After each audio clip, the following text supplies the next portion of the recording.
this is what I think we're going to see a lot more of. Older people kind of disappointed that no young kid is buying this as their first car. Why are the kids not interested in muscle cars? I only have this poorly running muscle car for $65,000. This is a dream first car for, a teen or a young adult. It's not a family car, of course. But they're going to be confused why there's not buyers lined up for the mid-tier. There's going to be buyers for the A tier, but the mid-tier and the B tier, C tier that aren't really quite up to snuff, they're not Barrett Jackson level, are going to be sitting. I mean, you look on Facebook Marketplace and there's Novas, there's Chevelles, there's Mustangs, there's you name it for sale right now. And people are sitting on them for $55,000, $60,000. And they're just not as alluring to a lot of people. My generation, I'm 30 years old and younger than me. I mean, it's just not alluring to a lot of people, especially for the pricing they want. So you either go drive it and enjoy it or sell it for a reasonable price and hope that person enjoys it. One or the other. Or you can sit on it and then your grandkids or your son or daughter can sell it. You choose. Maybe the bank will sell it. Part 2. So a lot of people are like, well, I do like old muscle cars. And it's like, yeah, like we all enjoy seeing them and looking at them, but they all have a price point that you're willing to get to.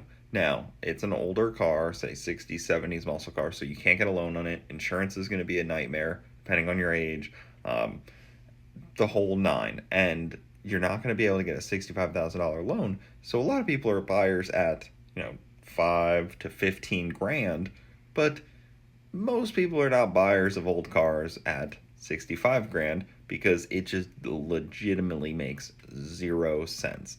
And I even saw some people, like some older guys, commenting, well, if you can't afford it, just say that. It's like, yeah, that's what we're saying. People cannot afford the price that you're trying to sell your car for. And that's why your car is going to sit. That's what we are talking about here. And we're okay with seeing it sit. And if you won't move off the price, the car's not going to move. And if the car doesn't move, no one's going to be interested in them because they don't see them. They're just out of people's minds. They don't hear about them, don't see them. Nobody thinks about it. They see the new Corvette driving around or a C6 Corvette driving around, and that's what they want. And that's what they'll rather buy. Who the heck wants a 60s muscle car over a freaking C6 or C7 Corvette for the same price? You have to have a screw loose. So what it likely comes down to is the same situation that is going on with housing. Boomers have most of the housing and they refuse to take anything less than a 300% ROI on their home.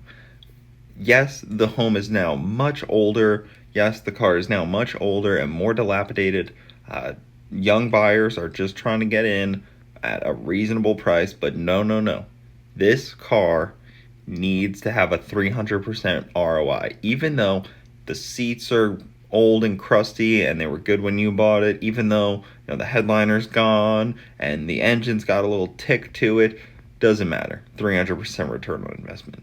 Maybe 600 if the guy shows up with a bun, like a man bun, which is fair. But that's what's happening. It's the boomers. It's always the boomers. They have the cars. They won't move off of them. They don't use them. They have a 3-car garage with 3 cars that have never moved in it, yet there's one F-150 in the driveway that they will use occasionally. But it's always the boomers. There is actually a huge gold rush going on in the 60s, 70s muscle cars, but it's probably not what you think. The people that are making the big money on these cars are not the ones that are selling them. It is the ones that are fixing them up, like the gold rush. A lot of people flooded in when they saw how much money there was to be made in the gold, but the people that made a lot of money later on in the gold rush were the ones selling the shovels. And that's the same thing in the used car market, the 60s, 70s muscle cars. The ones that are making the real money are the ones that are fixing them up, not the ones that are outsourcing someone to fix them up and then trying to sell them at Barrett Jackson. Yeah, there's some money to be made there, but the gold rush is in the restoration and restoring of them, because these people that have them sitting in their garage think that they can put this money into it, enjoy it a little bit, and then flip it for a huge amount of money. And I don't think that's going to happen, like, come 5-8 years from now, because that generation is just disappearing. That's my prediction. You can disagree with it if you want. So when you buy muscle cars, you can either buy an old, say there's two cars. You can either buy the old 60K car that's been very nicely redone, has a good running, still the original motor in it of, original architecture, or you can buy the 20K one that needs everything done. Now, the 20K one sounds alluring to a lot of people. Oh, good deal, 20K. Maybe that's in my price range. I'll fix it up as I go. Yeah, it's gonna equal the 60K one very quickly. If you do the labor yourself, maybe you save a little bit, but sourcing all the parts, doing all the bushings, replacing the steering stuff, like, it's gonna need up to 60K easily. So a 20K car isn't even a 20K car unless you just drive it clapped out, which, okay, sure, now you have a clapped out old muscle car for 20K. Great.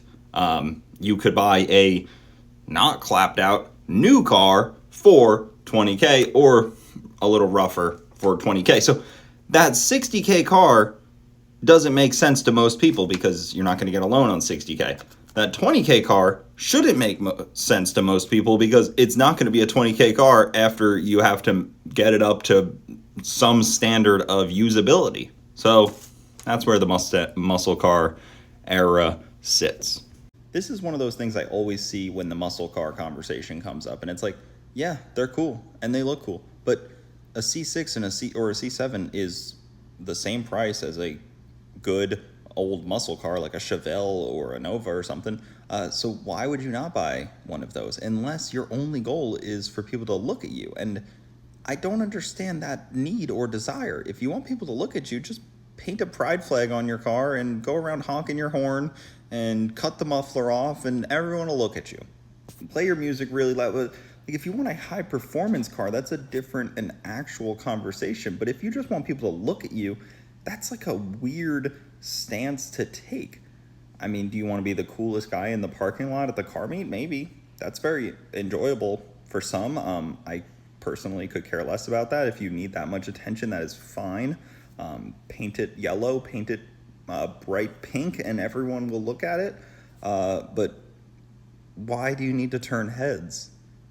Shouldn't the goal be the most enjoyable, fun car to drive that has the most bang for your buck? I don't understand this. Someday in my lifetime, I'm going to hear somebody say, oh, I'm doing a full resto mod on a C5 Z06. And that's going to really hurt.